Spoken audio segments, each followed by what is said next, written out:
Alright, so basically today I'm not on my Windows computer, I'm actually on my school computer recording stuff.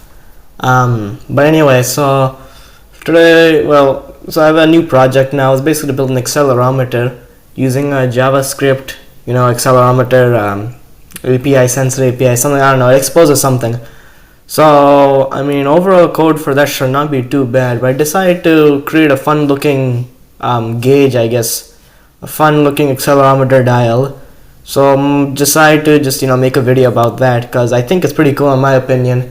It might not be cool for you, but I'm kind of proud of it because I don't know, it looks kind of cool, at least in my opinion. So basically, I don't know, I can just rotate 10 degrees clockwise like that, and maxes out at 5, and rotate minus 10 degrees counterclockwise. So I don't know, rotate it all the way to -5, right? And I don't know.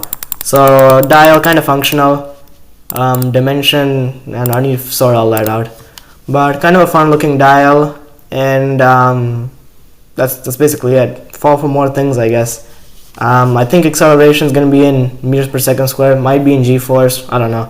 But fall for more things like this. Stay tuned, because if I do get around to finishing this without apps getting destroyed by homework and forgetting about it. So if I do finish making this, then I will definitely show you the accelerometer in action. So until then, stay tuned.